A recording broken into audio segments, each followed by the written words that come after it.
কোরআনে কারিমে আল্লাহ জানিয়েছেন, ইয়া আইয়ুহাল্লাযীনা আমানু ইযা নুদিয়া লিস-সালাহ মিন ইয়াউমিল জুমআতি ফাসআউ ইলা যিকরিল্লাহি ওয়া যারুল বাই' যালিকুম খায়রুল লাকুম ইন কুনতুম তা'লামুন।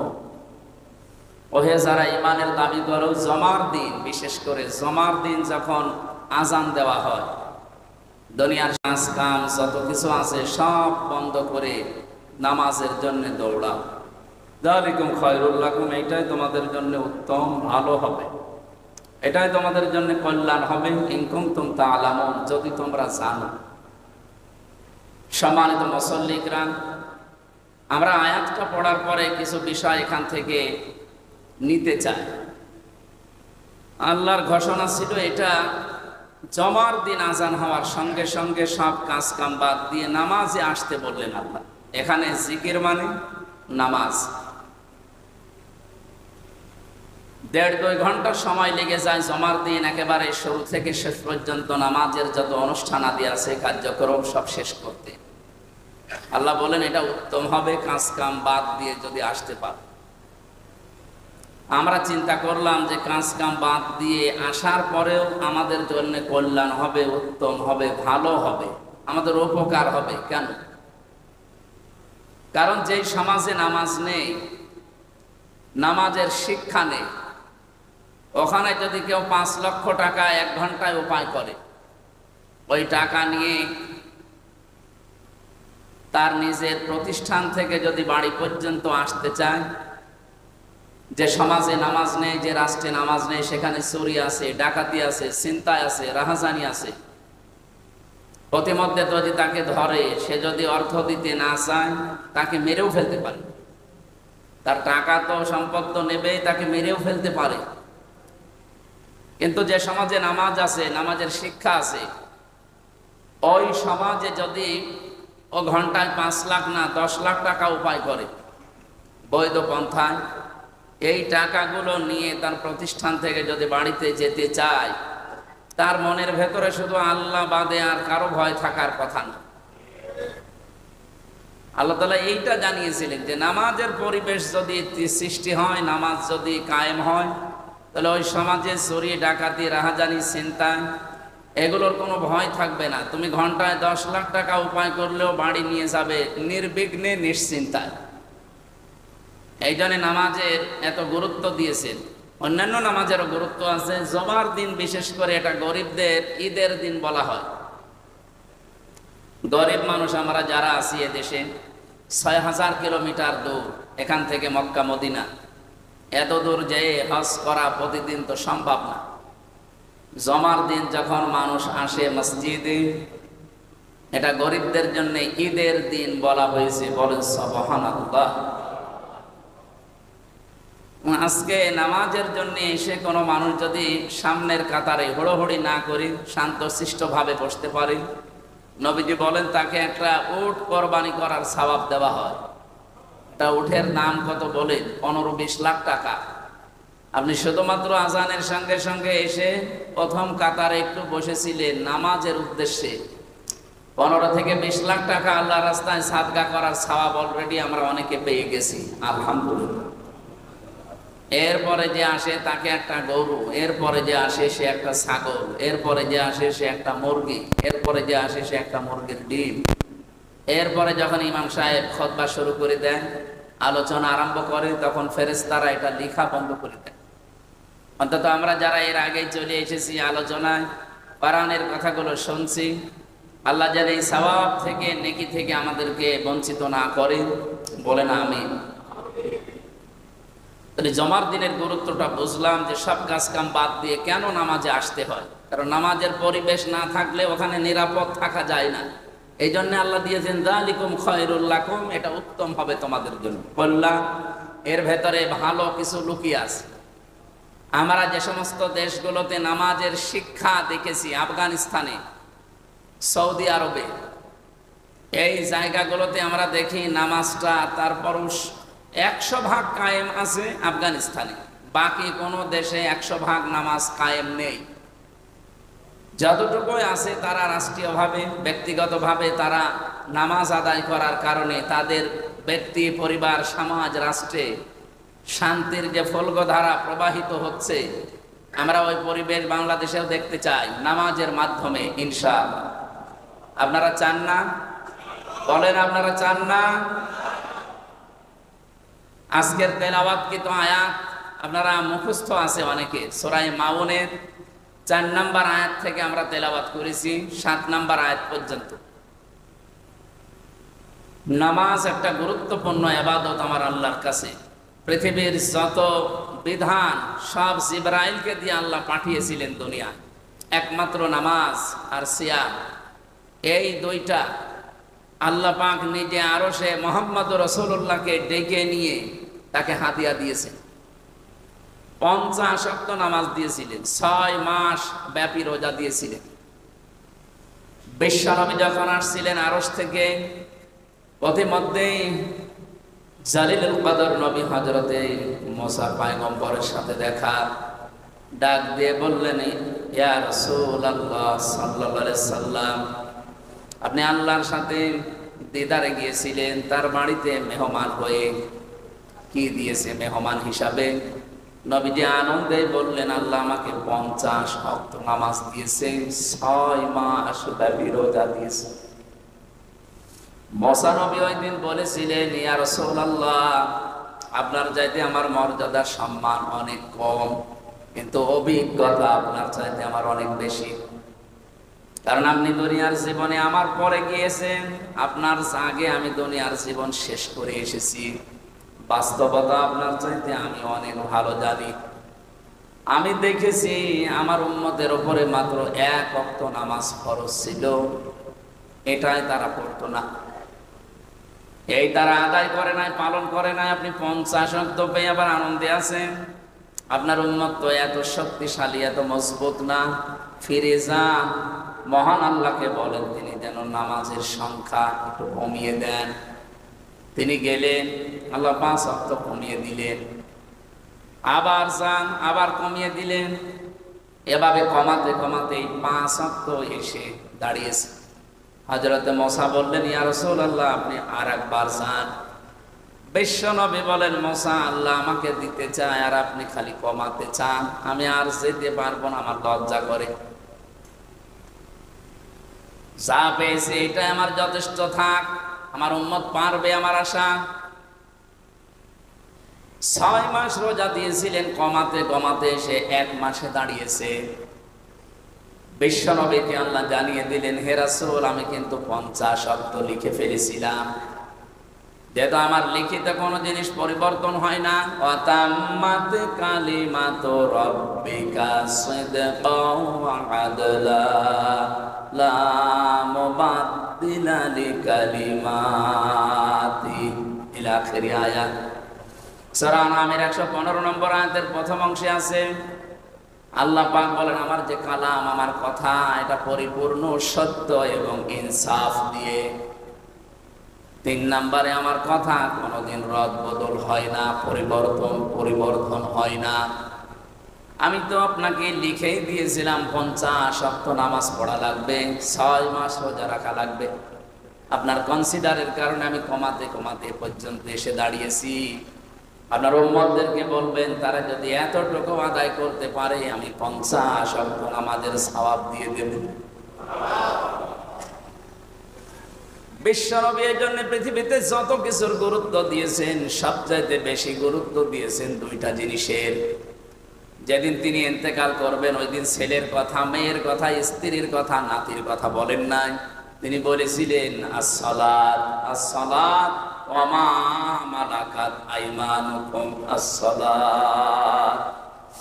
আমার উম্মতেরা জীবনে যাই করো, নামাজ ছেড়ে দিও না। আর অধীনস্থ লোক যারা আছে, এদের সাথে ভালো ব্যবহার করবা। জীবনের শেষ কথা ছিল তার এই 2টা। বাংলাদেশের বিভিন্ন প্রান্ত থেকে যারা এই মসজিদে 201 গম্বুজ মসজিদে এসেছেন নামাজ আদায় করার জন্য, কান খাড়া করে শোনেন, জীবনে যত কিছুই হয়ে যাক, নামাজ বাদ দেওয়া যাবে না। নবীজি বলেন, মেয়েদের যখন সন্তান পৃথিবীতে আসে, প্রথমে পানি দেখা যায়, এরপরে রক্ত দেখা যায়, এরপরে সন্তানের মাথা বের হয়। কোন মহিলার যদি লজ্জা স্থানে অলরেডি পানি চলে এসেছে, এমন সময় যদি নামাজ আরম্ভ হয়ে যায় যে নামাজে রক্ত চলে এসেছে, তোলার ভেতরে মেয়েটাকে বিছিয়ে দিয়ে বলো যে নামাজ পড়তে। আমার মুসলমান ভাইরা, কত গুরুত্বপূর্ণ আপনি চিন্তা করেন। যেখানে জীবন মরণ নিয়ে টানাটানি, সন্তানের মাথা অলরেডি বের হয়ে গেছে, এত বড় কঠিন পরিস্থিতিতে যে আল্লাহ আমাদেরকে নামাজ পড়তে আদেশ দিতে পারেন, আমরা যারা সুস্থ সবল ভালো মানুষ নামাজ পড়ি না। আল্লাহ বলেন যারা সুস্থ থাকার পরেও নামাজ পড়ে না, আমি আল্লাহ নিজে তাদের দায়িত্ব ছেড়ে দেই। বলেন নাউজুবিল্লাহ। জীবনের শেষ দিন তিনি এই কথা বলার পরে যখন অসুস্থ হয়ে একেবারে বিছানাগত, নবীজি ডাক দিয়ে বললেন, আয়েশা, আমার সামনের যে মসজিদের দরজা আছে একটু খুলে দাও, আমার মাথাটা একটু ৩-৪ জন মিলে উঁচা করে ধরো। দরজা খুলে দেওয়া হয়েছে, নবীজির মাথাকে উঁচা করে ধরা হয়েছে। নামাজের দৃশ্য দেখলেন, কাতার সোজা করে মানুষ নামাজে দাঁড়িয়ে আছে। বিশ্ব নবী বললেন, আমাকে আবার কাত করে শুয়ে দাও। তিনি শুয়ে পড়লেন। হযরতে আয়েশা বলেন, হে রাসূল, আপনি নামাজের দৃশ্য দেখে কাঁদতেছেন, চোখের কোণায় আপনি পানি দেখতে পাচ্ছি, কাঁদেন কেন? এটা তো কাদার দৃশ্য না। নবীজি বলেন, আয়েশা, এটা আমার দুঃখের পানি না, এটা আমার তৃপ্তির পানি। এই নামাজ কায়েমের জন্য উহুদের ময়দানে আমার দাঁত ভেঙে গেছে, আমার মাথার ভেতরে কড়া পর্যন্ত প্রবেশ করেছে। কত জায়গায় সাহাবায়ে কেরাম জীবন দিয়েছে, আমার শরীর থেকে রক্ত পর্যন্ত ঝরেছে তায়েফের ময়দানে। আজকে যে দৃশ্যটা দেখলাম নামাজে, আমার মন বলতেছে কিয়ামত পর্যন্ত আমার উম্মত দুনিয়ায় যারা আসবে, এভাবে কাতারবদ্ধ হয়ে তারা জামাতে নামাজ আদায় করবে। এই উদ্দেশ্য নিয়ে এখানকার যিনি দায়িত্বে আছেন, জনাব রফিকুল ইসলাম, বীর মুক্তিযোদ্ধা, এবং তার ভাই মাওলানা হুমায়ুন কবির সহ তার পরিবারস্থ লোকরা এই মসজিদটা এলাকার মানুষকে সাথে নিয়ে বানিয়েছে জামাত কায়েম করার জন্য। নামাজের জামাত। কিসের নামাজ? কিসের জামাত বলেন তো? নামাজের জামাত। আল্লাহ পাক জানিয়েছেন কোরআনে, ওয়াকিমুস সালাতা ওয়া আতুজ যাকাতা ওয়ারকাউ মা'আর রাকিঈন। সূরা বাকারার ভেতরে এসেছে, তোমরা নামাজ কায়েম করো, সম্পদ থাকলে যাকাত আদায় করো, আর রুকুকারীদের সাথে রুকু করো। তার মানে জামাতবদ্ধ হয়ে নামাজ পড়ো। এখানে জামাতবদ্ধ হয়ে নামাজ আদায় করা এটা কিন্তু ফরজ। কোন কোন ইমাম বলেছে এটা ওয়াজিব। ইমাম আবু হানিফা রাহমাতুল্লাহ আলাইহির মত, নামাজ আদায় করা জামাতে, এটা যে কত বড় গুরুত্বপূর্ণ কাজ। একজন অন্ধ পর্যন্ত এসে রাসূলুল্লাহকে বলেছিল, হে রাসূল, মসজিদ থেকে আমার বাড়ি একটু দূরে, আমি তো সবসময় সাথী সঙ্গে পাই না, মানুষজন পাই না, আমি তো একা একা চলতেও পারি না। নামাজের জামাতের যে গুরুত্বের কথা আপনি বলছেন, আমি তো এগুলো পাবো না, আমাকে একটু ছাড় দেওয়া যায় না, রুখসত দেওয়া যায় না? নবীজি বললেন, ঠিক আছে, তোমাকে ছাড় দিলাম, রুখসত দিয়ে দিলাম, যাও। লোকজন না পেলে তোমার মসজিদে আসার দরকার নেই, বাড়িতেই নামাজ পড়ে নিও। হাদিস বর্ণনাকারী সাহাবী হযরত আবু হুরায়রা বলেন, লোকটা যখন হেঁটে চলে যাচ্ছিল অন্ধটা, নবীজি আবার তাকে ডাকলেন, জিজ্ঞাসা করলেন, তোমার কান ভালো আছে? বলে হ্যাঁ। তুমি কি আজান শুনতে পাও? বলে হ্যাঁ। আমার নাই চোখ খারাপ, কিন্তু কান তো আমার ভালো আছে, আমি মসজিদের আজান শুনতে পাই। নবীজি বললেন, মুয়াজ্জিনের আজানের জবাব দিবা, আর নিজের বাড়ি থেকে মসজিদ পর্যন্ত একটা রশি টাঙিয়ে রাখবা। নামাজের সময় হলে রশি ধরে ধরে এসে জামাতে হাজির হবা। একজন অন্ধকে পর্যন্ত নবীজি ছাড় দেননি, আর আমরা তো ভালো মানুষ, হাতে পায়ে ধরে আপনাদেরকে আমি বলি, কে কোন আদর্শ মানেন, দল করেন, ওটা এখন পরে। আল্লাহর বান্দা থাকতে চাইলে আপনাকে নামাজ মাস্ট বি পড়া লাগবে। নবীজি বলেন, কাফের বান্দা আর মুসলমান ইমানদার বান্দার ভেতরে পার্থক্য এই নামাজ। যে নামাজ পড়ে সে মুসলমান, আর যে নামাজ পড়ে না সে কাফের হয়ে গেল। বলেন নাউজুবিল্লাহ। কোরআনে কারীম জানিয়েছে সূরা তাহা 132 নম্বর আয়াতে আছে, ওয়া'মুর আহলাকা বিস-সালাতি ওয়াসতাবির আলাইহা লা নাসআলুকা রিজকা নাহনু নারযুকুকা ওয়াল আকিবাতু লিত-তাকওয়া। হে নবী, আপনি নিজে নামাজ আদায় করেন, পরিবারস্থ লোকদেরকে আপনি আদেশ দিন তারাও যেন নামাজ পড়ে। আমি আপনার কাছে রিজিক চাই না, রিজিক আমি আপনাকে নিজেই দান করে থাকি। আর শুভ পরিণাম যারা মুত্তাকি তাকওয়া অবলম্বন করে জীবন চালাবে তাদের জন্য অপেক্ষা করছে। নবীজির প্রতি যত নির্দেশ ছিল এই পৃথিবীতে, আমি কোরআন পড়ে হাদিস পড়ে সবচাইতে বেশি গুরুত্বপূর্ণ নির্দেশ হিসাবে আমার নজরে এসেছে এই সালাত, এই নামাজ। এজন্য আহ্বান জানাবো, জীবনে আর যাই করেন নামাজ ছেড়ে দেওয়া যাবে? অনেকে বলে আমি শেষ বয়সে নামাজ আরম্ভ করব।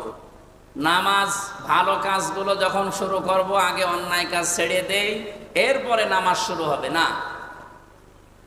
খারাপ কাজ কোনোদিন ছেড়ে দিয়ে নামাজ আরম্ভ করবেন, এটা শয়তান জীবনও আপনাকে সুযোগ করে দেবে না।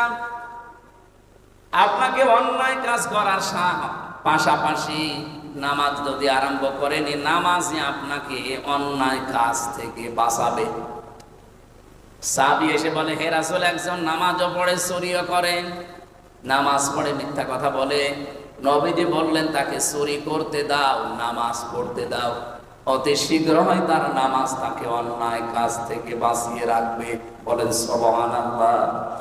নবীজির এই কথার পরিপ্রেক্ষিতে আল্লাহ কোরআনে কারিমে আয়াত নাযিল করে ঘোষণা দিলেন, ইন্নাস সালাতা তানহা আনিল ফাহশাই ওয়াল মুনকার ওয়ালা যিকরুল্লাহি আকবার আল্লাহু ইয়ালামু মা তাসনাউন।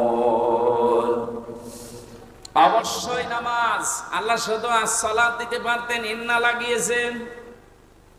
বাংলার মুসলমানেরা, আল্লাহ যদি গ্যারান্টি দেয় কোনো বিষয়ের, এর গুরুত্ব যে কত বেশি আমাদের মাথায় ধরবে না। আল্লাহ বলেন অবশ্যই নামাজ মানুষদেরকে অন্যায় অশ্লীল অবৈধ কাজ থেকে বিরত রাখে। আর যত জিকির দুনিয়ায় আছে সব চাইতে বড় জিকির হচ্ছে নামাজ। তোমরা যা করো সব বিষয়ের খবর রাখেন কে? আর জোরে বলেন কে? হযরতে মুসা নবীকে আল্লাহ যেদিন নবুয়ত দান করেন, কোন কথা তাকে আল্লাহ বলেননি, সর্বপ্রথমে নির্দেশ দিয়েছিলেন এইটা, ইন্নানি আনাল্লাহু লা ইলাহা ইল্লা আনা ফা'বুদনি ওয়া আকিমিস সালাতা লিযিকরি। অবশ্যই আমি আল্লাহ, আমি বাদে আর কেউ নেই, সুতরাং ইবাদত যদি করাই লাগে আমার ইবাদত করবা। ওয়ালা যিকরুল ওয়া আকিমিস সালাতা লিযিকরি, আর আমার স্মরণের জন্য, আমাকে মনে রাখার জন্য নামাজ কায়েম করবা। বাংলার মুসলমানেরা নামাজ এই জন্য গুরুত্বপূর্ণ একটা বিধান আল্লাহর পক্ষ থেকে এসেছে, সেটা আদায় করার জন্য আমরা আজকে মূলত এখানে এসেছি। আমি এসেছি কুষ্টিয়া থেকে, কেউ এসেছে দিনাজপুর থেকে, চট্টগ্রাম থেকে, কত জায়গা থেকে আজকে টাঙ্গাইল, ভুয়াপুর, কি গোপালপুর, এই এলাকাতে 201 গম্বুজ মসজিদে যারা আসলেন, আর একবার খুশি হয়ে বলেন আলহামদুলিল্লাহ। জাহান্নামে যাওয়ার যত কারণ আছে, আমি কোরআন শরীফের ভেতরে যত কারণ পেয়েছি জাহান্নামে মানুষ যাবে, তার ভেতরে অন্যতম কারণ হচ্ছে নামাজ ছেড়ে দেওয়া। কেউ যদি নামাজ ছেড়ে দেয় সে যে জাহান্নামে যাবে, এটা আল্লাহর ফতোয়া, সূরা মুদ্দাসসিরে আছে। রব্বুল আলামিন বলেন, মা সালাকাকুম ফি সাকার ক্বালু লাম নাকু মিনাল মুসাল্লিন ওয়া লাম নাকু নুতঈমুল মিসকিন ইলা আখির আয়াত। বাংলার মুসলমানরা একটু খেয়াল করেন, এখানে এতদিন আয়াত শুনেছেন আপনি, কিন্তু আজকে নতুন ভাবে শুনবেন। আল্লাহ বলেন জাহান্নামের ফেরেশতা মালিক দারওয়ান যিনি দাঁড়িয়ে আছে গেটে, এই সাকার নামে একটা দরজা আছে জাহান্নামের, এটা ভয়ঙ্কর একটা দরজা। এখানে যত মানুষ যাবে ফেরেশতা জিজ্ঞাসা করবে কেন জাহান্নামে আসলেন, এই জায়গাটা তো ভালো না। যতগুলো মানুষ জাহান্নামে যাচ্ছে ওই দলের সবাই বলবে লাম নাকু মিনাল মুসাল্লিন, আমরা মুসল্লি ছিলাম না, নামাজ পড়তাম না।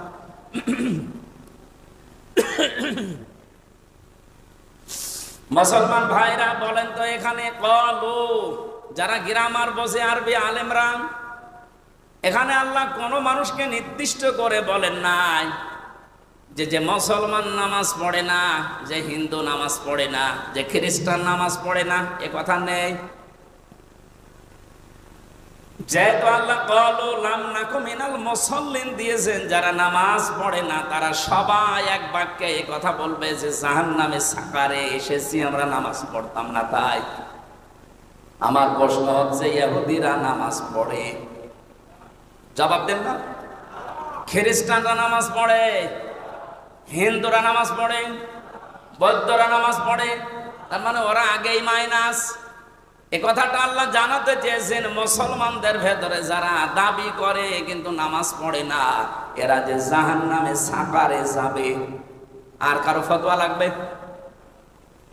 এই জন্য আশা করছি জীবনে যত কিছু হয়ে যাক নামাজ বাদ দেওয়া যাবে না।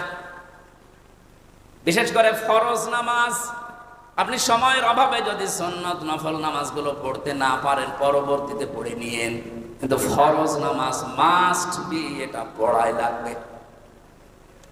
মুসা আলাইহিস সালামের জামানায় আল্লাহ একবার মুসাকে আদেশ দিলেন একজন কামারকে সুসংবাদ জানাও, সে আল্লাহর জান্নাতি। হযরতে মুসা আবেগপূর্ণ নবী ছিলেন, কিছু শুনলে শুধু জিজ্ঞাসা করতেন। ডাক দিয়ে বলে রব্বুল আলামিন কি এমন কাজ করে যে তার এই জান্নাতের সুসংবাদ দেওয়া লাগবে? আল্লাহ বলেন একটু যাও, বাজারের ভেতরে কামার বিভিন্ন জিনিস তৈরি করছে লোহা লক্কর পিটিয়ে। উনি বাজারে গেলেন, দেখলেন এক কোনায় কর্নারে এই লোকটা লোহা লক্কর পিটিয়ে সোজা করছে আর দা খুন্তা গোড়ালে গুলো বানাচ্ছে। অনেকক্ষণ লক্ষ্য করে দেখলেন, দেখি লোকটা করে কি। তাকিয়ে দেখলেন ওই জামানায় যেহেতু এক ওয়াক্ত নামাজ ছিল, নামাজের সময় হয়েছে, আমাদের যেমন আযান দেওয়া হয় ওই জামানায় হয়তো ওইরকম একটা সিস্টেম ছিল। যেই নামাজের সময় হয়ে গেছে ওর মুগুর ছিল মাথার উপরে, লোহা পিটাচ্ছিল, আবার তুলছিল, আবার পিটাচ্ছিল। নামাজের সময় হওয়ার সঙ্গে সঙ্গে লোহাটা ছিল মাথার উপরে, মুগুর দিয়ে পিটাবে না, পেছন দিকে ফেলে দিয়ে তাড়াতাড়ি করে নামাজে দাঁড়িয়ে গেছে। হযরতে মুসা দৃশ্য দেখার পরে বলে রব্বুল আলামিন আমি বুঝতে পেরেছি তোমার বিধান পালন করার জন্য যে লোকটা এত বেশি পাগল তাকে তুমি জান্নাত না দিয়ে পারো না। আপনার আমারও জীবনের এটা আল্লাহ দেখবেন। কত মানুষ দোহাই দেয় যে আমার কাজকর্ম এত বেশি, আমি নামাজ আদায় করতে পারি না রাষ্ট্রের দায়িত্ব পালনের জন্য। আপনি বিশ্বাস করতে পারেন আপনি জাহান্নামে যদি যান একা একা থাকবেন না, আপনার সাথে জাহান্নামে থাকবে ফেরাউন। কে বলেন বলেন? রাষ্ট্রের দায়িত্বে ছিল, আল্লাহর বিধান মানে নাই। আপনিও রাষ্ট্রের দায়িত্বের দোহাই দিয়ে আল্লাহ না সময় পান না। এই জন্য রাষ্ট্রের দায়িত্বে থেকে যারা নামাজ পড়তে পারেন না, নামাজের শিক্ষা নিতে পারেন না, আপনি বিশ্বাস করতে পারেন আপনি জাহান্নামে যাবেন, আর আপনার সঙ্গী হবে ফেরাউন আর নমরুদ সাদ্দাত। বলেন নাউজুবিল্লাহ। যারা দেশের দায়িত্বে আছেন, মন্ত্রিত্ব চালান, যারা এমপি হবে সামনে, এই মানুষগুলো যদি বলে আমার এত বড় বড় দায়িত্ব দিয়েছে দেশের, আমি পড়তে পারি না, নামাজ সময় পাই না, কিয়ামতের দিন তাদের হাসর হবে হামানের সাথে। কারণ হামান মন্ত্রী ছিল। আমার তো মনে হয় বাংলার বহু মন্ত্রী কিয়ামতের দিন জাহান্নামে হামানের সাথে থাকবে। আগামীতে এরকম মন্ত্রী আমরা দেখতে চাই? বলেন।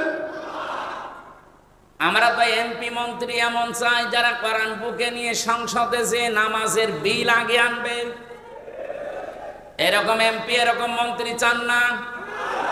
আল্লাযীনা ইম্মাক্কান্নাহুম ফিল আরদি আকামুস সালাহ, আমি যদি মুসলমানদেরকে রাষ্ট্রীয় ক্ষমতা দেই, তারা সর্বপ্রথম সংসদ অধিবেশন বসার প্রথমেই কাজ করবে, নামাজের বিল আনবে। আজ 54 বছর আমরা দেখতে পেলাম এদেশে বারবার মুসলমানেরা যায়, কিন্তু আজ পর্যন্ত এই বিলটা কোনো মুসলমান আনে নাই। এই কথা বলে না কেন? আগামীতে একটা পরিবেশ এই দেশে তৈরি হয়ে গেছে। একজন হিন্দু মহাজোটের মহাসচিব গোবিন্দচন্দ্র পরামানিক কয়েকদিন হলো উনি জানিয়েছে, দেশ 54 বছর তো দেখলাম, যারা আশা দিয়েছে আমাদের কাঙ্ক্ষিত মানের শান্তি দিতে পারে নাই। আমরা চাচ্ছি এবার যেন ইসলাম এই দেশে রাষ্ট্রীয় ক্ষমতায় যায়, তাহলে আমরা কাঙ্ক্ষিত মানের শান্তি পাবো। একজন হিন্দু মানুষ যদি এ কথা বলতে পারে, আপনাকে কি পাগলা কুত্তায় কামড় দিয়েছে? আপনার এ কথা বলা উচিত ছিল না? যে সব দেখা শেষ এবং কোরআনের বাংলাদেশ এবার দেখতে চাই। এখানে যিনি নমিনি আছেন মাওলানা হুমায়ুন কবির, বাংলাদেশে এরকম যদি 300 এমপির ভেতরে 151 জন হুমায়ুন কবিরের মতো মানুষ কোরআন বুকে নিয়ে সংসদে ঢুকতে পারে, এবার প্রথম অধিবেশনে তারা নামাজের বিল আনবে। এটাকে যদি কেউ রাজনীতি মনে করেন, তা আপনি আরো 100 বছর পেছিয়ে যাবেন। কারণ নামাজের পরিবেশ তৈরি না হলে, দেখলেন নাকি বললাম যে 5 লাখ টাকা নিয়ে বাড়ি পর্যন্ত যেতে পারবেন না, রাস্তায় ডাকাতি হবে, ছিনতাই হবে, রাহাজানি হবে, জীবনও যাবে, সম্পদ যাবে। তো নামাজের পরিবেশ যেখানে আছে, আপনি আফগানিস্তানে যান, কোনো ভয় নেই, আল্লাহর ভয় বাদে। আপনার টাকা 20 লাখ না 20 কোটি টাকা যদি আপনি নিয়ে যান বাড়িতে, শুধু আল্লাহর ভয় ভেতরে থাকবে, চুরি ডাকাতি ছিনতাই রাহাজানির কোনো ভয় নেই। আমরা ওইরকম একটা দেশ গঠন করতে চাই যেখানে আল্লাহর ভয় ছাড়া কোনো ভয় থাকবে না। একটা যুবতী মা, যুবতী মেয়ে বাংলাদেশের টেকনাফ থেকে তেঁতুলিয়া পর্যন্ত, সে নিজের ইচ্ছায় চলবে। তার যত সম্পদ শরীরের ভেতরে থাক, তার ভয় থাকবে শুধু ভেতরে আল্লাহ। কার? অন্য কোনো ভয় তার ভেতরে আর জায়গা পাবে না, কারণ সেরকম পরিবেশ তৈরি করা হবে ইনশাআল্লাহ। আমার ভাইরা, এই যে রাষ্ট্রের দায়িত্ব থাকার দোহাই দিয়ে যারা এতদিন নামাজ পড়েননি, আগামীতে কেউ যদি রাষ্ট্রের দায়িত্বে পান, বিশেষ করে এমপি, মন্ত্রী, উপজেলা চেয়ারম্যান, ভাইস চেয়ারম্যান, মেয়র, এরা যারা দায়িত্ব পাবেন, কোনো দোহাই চলবে না, নামাজ আপনাকে পড়াতে হবে, পড়তে হবে। আমরা বাংলাদেশে 300 এমপি যদি এরকম পেতাম যে যারা নামাজ পড়াতে পারেন, আমার মনে হয় এই দেশে অনেক দুর্নীতি কম হয়ে যেত। এক একজন এমপির আন্ডারে যত বাজেট হয়, আমি এই দেশ সম্পর্কে যতটুকু জানি, সেদিন এক রাজনীতিবিদ আমাকে বলছিল যে আমি সারা জীবন রাজনীতি করছি, আমি দেখেছি এই দেশে যত বাজেট হয় রাস্তার কালভার্টের জন্য, এই টাকাগুলো 100 টাকা বাজেট হলে 3 টাকা খরচ হয়, আর 97 টাকা উপর থেকে নিচ পর্যন্ত আসতে আসতে আল্লাহর বান্দারা খেয়ে ফেলে। বলেন তো, এই যে রাস্তাটা, এটা 100 টাকা দিয়ে বানালে 100 বছর যাওয়ার কথা, যদি 3 টাকা দিয়ে বানায় 3 বছর, আর 3 বছর পরে দেখবেন রাস্তা হয়ে গেছে ডেলিভারি রোড। কথা বলে না কেন? আমার মনে হয় এই গোপালপুর থেকে যদি হাসপাতাল পর্যন্ত কোনো মেয়ে লোকের পেটে সন্তান থাকে 8 মাস, 9 মাস, 10 মাস, পরে যদি নিয়ে যান, এমন এমন রাস্তা আছে, ও হাসপাতালে যাওয়ার আগেই সন্তান রাস্তায় হয়ে যাবে। অনেকে আবার বলছে এটাও তো ভালো, খরচ তো বেশি গেল। কত বড় শয়তান! আমি কথা আন্দাজে বলছি না, গ্যারান্টি আছে এবং আমার কাছে তথ্য আছে। আমার দাদা নিজে চেয়ারম্যান ছিলেন, উনি আমারে বলতেন বেঁচে থাকা অবস্থায় যে যত টাকা বাজেট হয় রাস্তার জন্য, সবগুলো যদি আমরা খরচ করতে পারতাম, ডানে বামে যদি না যেত, এদেশে 1 ইঞ্চি রাস্তা কাঁচা থাকার কথা না। আমি বাইরের দেশে, বিশেষ করে Singapore, Malaysia, Thailand, Bahrain, Indonesia, এই সমস্ত দেশগুলোতে যখন গিয়েছি, তাদের রাস্তার যে অবস্থান, তাদের 100 টাকা রাস্তায় বাজেট হলে 97 টাকা খরচ হয়, 3 টাকা এদিক ওদিকে যায়। আর আমাদের 3 টাকা খরচ হয়, 97 টাকা মেরে খায়। তাই আমরা দাঁড়াবো কি করি? কি কথা বলেন না কেন? কিন্তু আপনাদের এখানকার যিনি নমিনি বাংলাদেশ জামাত ইসলামী থেকে যাকে দেওয়া হয়েছে মাওলানা হুমায়ুন কবির, আমিরে জামাত ডাক্তার শফিকুর রহমান হাফিজাহুল্লাহ, উনি ঘোষণা দিয়েছেন এই দেশে 300 এমপি জামাত থেকে মনোনয়ন দেওয়া হয়েছে। এরা যদি পাশ করে, এদের 5 বছর পরে একটা টাকা বাড়বে না, যা আছে আরো কমে যাবে। আমি গ্যারান্টি চাই, বাংলাদেশে এখনো 73টার উপরে রাজনৈতিক দল আছে, সব দল যেন এই ঘোষণা দেয় যে আমার দল থেকে কেউ এমপি হলে 5 বছর পরে তার একটা টাকা বাড়বে না, যা আছে আরো কমে যাবে। আমার মনে হয় অন্য দল থেকে অনেকে এমপি দাঁড়াবে না, বলবে ও দরকার কি আমার। কারণ অন্য দল তো আমরা 52 বছরে দেখলাম, ওরা 20 কোটি টাকা যদি নির্বাচনে খরচ করে 5 বছরে 100 কোটি টাকার মালিক হয়। আর মাওলানা হুমায়ুন কবির 20 কোটি না, 20 টাকাও খরচ করবে না, এজন্য তার 20টা টাকা বাড়বেও না। আমরা গ্যারান্টি দিতে পারি যে টাকা বাজেট হয়, এই টাকা যদি এলাকার মানুষকে দেওয়া যায় ভেসে যাবে। এত টাকা বাজেট হয়, হাজার হাজার কোটি টাকা আসে, কিন্তু মন্ত্রণালয় থেকে শুরু করে সচিবালয় থেকে শুরু করে এই গ্রামের মেম্বার পর্যন্ত আসতে আসতে 97 টাকা শেষ, 3 টাকার কাজ হয়। রাস্তা টিকবে কি করে? এই দেশটাও মালয়েশিয়ার মতো দাঁড়িয়ে যাওয়া সম্ভব শুধুমাত্র এই দেশে এই নামাজের শিক্ষাগুলো আছে, এইটা চালু করে দেয়। এই জন্য নামাজ আমরা অনেকে পড়ছি, নামাজ পড়ার পরেও আমাদের চরিত্র সংশোধন হচ্ছে না। আল্লাহ রাব্বুল আলামিন আমার তেলাওয়াতকৃত আয়াতে এটা জানিয়েছেন। আমি আরেকটু বলতে চাই, কিয়ামতের ময়দানে সবচাইতে বেশি অপমান করা হবে বেনামাজি মানুষদেরকে। আল্লাহ পাক বলেন, ইয়াউমা ইউকশাফু আন সাকি ওয়া ইউদআউনা ইলাস সুজুদি ফালা ইয়াস্তাতিউন খাশিআতান আবসারুহুম তারহাকুহুম যিল্লাহ ওয়া ক্বাদ কানু ইউদআউনা ইলাস সুজুদি ওয়া হুম সালিমুন। পায়ের গোছা যেদিন খোলা থাকবে, তার মানে কিয়ামতের ওই কঠিন ময়দানে মানুষদেরকে ডাক দেওয়া হবে, একটু সেজদা দাও দেখি আল্লাহকে। দুনিয়ায় যারা বেনামাজি ছিল তারা সক্ষম হবে না আল্লাহকে সেজদা দিতে। লাঞ্ছনা, অপমান, অপদস্থ তাদের চেহারার ভেতরে সেকে বসবে, ফুটে উঠবে। আল্লাহ আমাদেরকে যেন রক্ষা করেন, বলেন আমিন। নামাজ পড়লে যে পুরস্কারের কথাগুলো শুনলেন, নামাজ না পড়লে কি সেইটা আজকের আলোচনার বিষয়। ফাওয়াইলুল লিল মুসাল্লিন, আল্লাহ বলেন ধ্বংস হয়ে যাক ওই মানুষগুলোর জন্য, আক্ষেপ আফসোস যারা নামাজ পড়ে। এতক্ষণ তো না পড়লে কি হয় শুনলেন, এখন শুনছি নামাজ পড়লেও সমস্যা। ফাওয়াইলুল লিল মুসাল্লিন, মুসল্লিদের জন্য আক্ষেপ আফসোস, মুসল্লিরা ধ্বংস হয়ে যাবে। তাহলে মুসল্লি না হওয়াই ভালো ছিল। নামাজ না পড়লে এতক্ষণ শুনলেন কি কি হয়, কত রকমের যন্ত্রণা সামনে আসতেছে।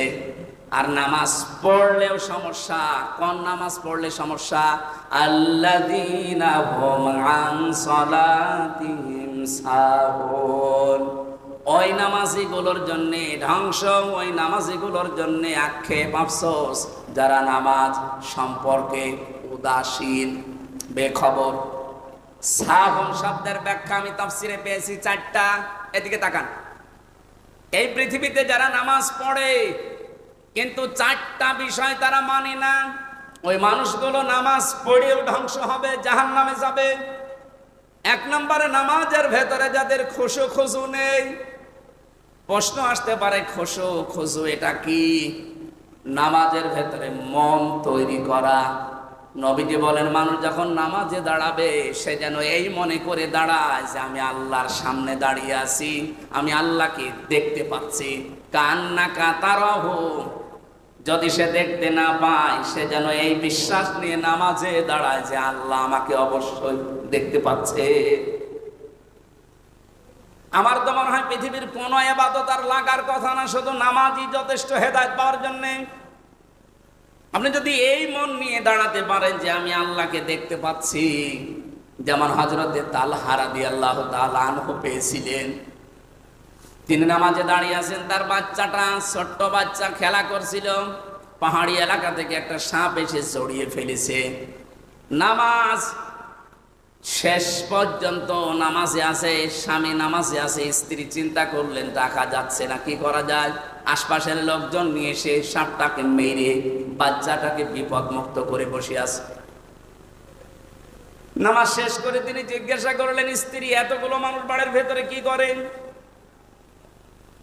হযরতে তালহার স্ত্রী বলে, স্বামী আমার, আপনি যখন নামাজে দাঁড়িয়েছিলেন একটা সাপ এসে জড়িয়েছিল বাচ্চাটাকে, আপনি নামাজে আছেন এই জন্য আপনাকে ডাকি নাই। আমরা সাপটাকে বিপদ মেরে ফেলেছি, বাচ্চাটাকে বিপদ মুক্ত করেছি। এতগুলো কাজ সব যে আপনার চোখের সামনেই তো ঘটতেছে, আপনি কিছুই কি টের পাননি? হযরতে তালহা বলেন, স্ত্রী আমি যখন নামাজে ছিলাম আমার আল্লাহর সাথে আমার কথা হচ্ছিল।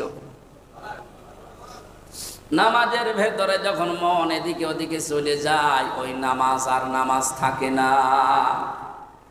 আমি যখন তেলাওয়াতে বলছিলাম আলহামদুলিল্লাহি রাব্বিল আলামিন, আমি যেন শুনতে পাচ্ছি আমার মাবুদ আমাকে জবাব দিচ্ছে, সাদ্দাকতা ইয়া আবদি, আমার বান্দা সত্য কথা বলেছে। জোরে বলুন সুবহানাল্লাহ। তারা নামাজের ভেতরে আল্লাহর শব্দ শুনতে পেয়েছে। আর আমরা নামাজের ভেতরে কয়টা ফ্যান আছে গুনি নেয় কি? খোসো খোসো নামাজে লাগবে। নামাজের ভেতরে যে 19টা কারণ আছে নামাজ নষ্ট হয়ে যাওয়ার, ভেঙে যাওয়ার, তার ভেতরে অন্যতম কারণ এই নামাজে মন এদিক ওদিকে চলে যাওয়া। মানুষ আমরা যা আমাদের ইমানের যা অবস্থা এদিক ওদিকে যাবে, কিন্তু ফিরিয়ে নিয়ে আসা লাগবে আমাদের। আল্লাহ আমাদেরকে ওই রকম ফিরানোর তৌফিক দেন, আমিন। 2 নম্বরে নামাজে খোসো খোসো হলেই শুধু হবে না, নামাজের ভেতরে ইমাম নির্বাচন করা লাগবে ইমামের মতো। এখান থেকে নামাজ শিক্ষা দেয় আমাদের ব্যক্তি, পরিবার, সমাজ আর রাষ্ট্র চালাতে। এই মসজিদটার ইমাম যিনি আছেন তাকে নিয়োগ দেওয়ার জন্য কত কিছু আপনারা দেখেছেন। বলেন তার দাড়ি সুন্নতি কায়দায় আছে কিনা, সে নিজে ইসলামের উপরে চলে কিনা, এমনকি তার পরিবার পর্যন্ত পর্দায় থাকে কিনা, এইটাও দেখা হয়েছে। হয়নি? বলেন বলেন। অথচ বাস্তবতা আমরা এইটা যদি আর সমাজে আর রাষ্ট্রে নিয়ে যেতে পারতাম, যে একটা মসজিদের ইমাম মাত্র 1 ঘন্টা নামাজ পড়ায় 24 ঘন্টার ভেতরে, 24 ঘন্টায় মাত্র 1 ঘন্টা তার দায়িত্ব নামাজ আদায় করানো। এর জন্য যদি এত কিছু দেখা লাগে, তারপরও তো বাংলাদেশে কোনো মসজিদের ইমাম খতিবের কাছে কোনো বাজেট আসে না। আসে? বলেন বলেন। এনাকে নিয়োগ দেওয়ার জন্য এত কিছু দেখছেন, তাহলে যে এই দেশের যিনি মেয়র হবেন, যিনি উপজেলা চেয়ারম্যান হবেন, যিনি ইউনিয়নের চেয়ারম্যান হবেন, যিনি এমপি হবেন, 4.5 লাখ 5 লাখ মানুষের দায়িত্ব যার ঘাড়ের ওপরে, আর যিনি প্রধানমন্ত্রী হবেন, রাষ্ট্রপতি হবেন, 18 কোটি মানুষের দায়িত্ব যার ঘাড়ে। যে সচিবের কাছে, ডিসির কাছে, এসপির কাছে, টিওনোর কাছে, ওসির কাছে, বিশেষ করে রাষ্ট্রের দায়িত্বে যারা আছে, জনগণের প্রতিনিধি, কত টাকা তার কাছে বাজেট আসবে আপনি বলেন? এই লোকটার চরিত্র আপনাদের ইমাম মুফতি আব্দুল্লাহ সাহেবের চাইতে 100 গুণ ভালো হওয়া লাগবে। এইটা এসেছিল নামাজ শিক্ষা দেওয়ার জন্য। এই শিক্ষাটা আজ আমরা নিতে পারি না। এই শিক্ষার কথা বলতে গেলে তখন রাজনীতি বলে। এইটা আজ 54 বছর নিতে পারিনি, এই জন্যই তো এত দুর্নীতি। আমরা আগামী থেকে এই দৃশ্য আর দেখতে চাই না। নামাজের এই দ্বিতীয় পয়েন্ট যেটা, এটা আমাদের সময় এসে গেছে। ইমাম সাহেবের যদি এত কিছু দেখা লাগে, তার মাথা থেকে পা পর্যন্ত, আগামীতে যিনি ভোটে দাঁড়াবে তাকে ভোট দেওয়ার আগে ভাববেন যে ওর মাথা থেকে পা পর্যন্ত কি দেখার মতো আছে, নাকি খোঁজ খবর নেওয়া দরকার। আমার মনে হয় বাংলাদেশে আর কিচ্ছু লাগবে না। নামাজের এই 4টা শিক্ষা যে আছে, এগুলো মেনে নিলে এদেশে ইসলাম আগামীতে কায়েম হতে বাধ্য। আর কিচ্ছু লাগবে না, কারণ 92% মুসলমান এখানে। অন্যান্য ধর্মের যারা আছে তারাও চাচ্ছে যে ইসলাম আসুক, আমরা নিরাপদে থাকতে পারবো। কয়েকদিন আগে হিন্দু, বৌদ্ধ, খ্রিস্টান ঐক্য পরিষদের ব্যানারে বাংলাদেশ জামাত ইসলামীর ডাকে একটা অনুষ্ঠান হয়েছিল কুষ্টিয়ায়। আমাকে আলোচনা করার জন্য 10 মিনিট সময় দিল। আমি বললাম, হিন্দু দাদাদেরকে, খ্রিস্টানদেরকে, বৌদ্ধদেরকে আপনারা কথা বলতে দেন তো। হিন্দু যিনি আছেন সভাপতি কুষ্টিয়ার, উনি মাইক হাতে নিয়ে ভয়ে ভয়ে বলছে, আমরা তো খুব আতঙ্কে আছি, এদেশে যারা ইসলামপন্থী আছেন গ্যারান্টি দিতে পারবেন যদি ইসলাম আসে দেশে তাহলে আমাদের যে অধিকার আছে আমরা অধিকারগুলো ফিরে পাবো? এতদিন কথা অনেকে দিয়েছে, কেউ কথা, কে যেন বলেছিল না, কেউ কথা রাখে না। আমরা ওই দিন গ্যারান্টি দিয়েছি, ইসলাম যদি সত্যি এবার আসে, সংখ্যালঘু সংখ্যাগুরু বলে বাংলাদেশে কিছু থাকবে না। সবাই এই দেশের বৈধ এবং সম্মানিত নাগরিক আমরা। আর আমাদের সম্মান সরাসরি দিয়েছে আমাদের আল্লাহ। ওয়ালাকাদ কাররামনা বানি আদম, বনি আদম সন্তানের সম্মান কে দিয়েছে? আল্লাহ বলেননি ওয়ালাকাদ কাররামনা বানি মুসলিমিন, আমি মুসলমান সন্তানদের সম্মান দিয়েছি না, বনি আদম সন্তান যারা তারাই সম্মানিত। কিন্তু দুঃখজনক হলেও সত্য, এই 54 বছরে সবচাইতে বেশি সিনিমিনি খেলা হয়েছে এই আদম সন্তানের সম্মান নিয়ে। সম্মানিত মানুষদের কোনো সম্মান ছিল? বলেন। আপনাদের এই আসনের সাবেক মন্ত্রী যিনি, আলহাজ আব্দুল সালাম পিন্টু ভাই, নাম শোনেননি? এই লোকটা 17 বছর জেল খেটে আমার সাথে ছিল 3 বছর, পাশাপাশি বিল্ডিং এ ছিলাম। উনি ছিল 2 নম্বরে, আমি ছিলাম 4 নম্বরে। এই যে এই মানুষটা 17 বছর জীবন থেকে হারিয়ে গেল তার, এখন তিনি খালাস পেয়েছেন। খালাস পাওয়া মানে তার দোষ খুঁজে পাওয়া যায়নি। আমাকে 3 বছর পরে ছেড়ে দিয়েছে, আমার মামলা খারিজ করে দিয়েছে। আদালত কর্তৃক প্রমাণিত যে আমার বিরুদ্ধে মিথ্যা ছিল, যা রিপোর্ট সবগুলো বানোয়াট, একটাও সত্য না, এই জন্য খালাস দিয়েছে। তাহলে 3টা বছর আমার জীবন থেকে কেড়ে নিলেন, আপনি 3টা বছর ফেরত দিতে পারবেন? পিন্টু সাহেবের জীবন থেকে 17 বছর ছিনিয়ে নিলেন, ফেরত দিতে পারবেন? বলেন। এই জন্য আমরা চাচ্ছি আগামী থেকে যে মানুষগুলো ভয়ে ভয়ে যারা কাজ করে, ভয়ে ভয়ে আছে, এই মানুষগুলো যে বলছে আমাদের অধিকার আমরা ফিরে পেতে চাই, ইসলাম আসলে যার যে অধিকার সেটা ফেরত পাবেন, যেহেতু আল্লাহ সম্মান দিয়েছেন, এটা মানুষের বানানো না। আগামীতে বাংলাদেশে মানব সন্তানের সম্মান নিয়ে কেউ যেন সিনিমিনি খেলতে না পারে, সেই রাস্তা আবিষ্কার করা লাগবে। আর এটার জন্য একমাত্র শুধুমাত্র কেবলমাত্র পথ ইসলাম। ইসলামের বাইরে কোনো পথে আপনি এই সম্মান দিতে পারবেন না। ইসরায়েল তো এরকম মহা প্রতারক একটা জাতি, ইহুদি, এই পৃথিবীর নিকৃষ্ট মানুষ এই নেতা। এতদিন পর্যন্ত যে ধ্বংসযজ্ঞ এই লীলা কাণ্ড চালিয়েছে, কেউ কিছু বলে নাই দুনিয়ায়। এখন ইরানের হাতে পড়েছে, টের পাচ্ছে।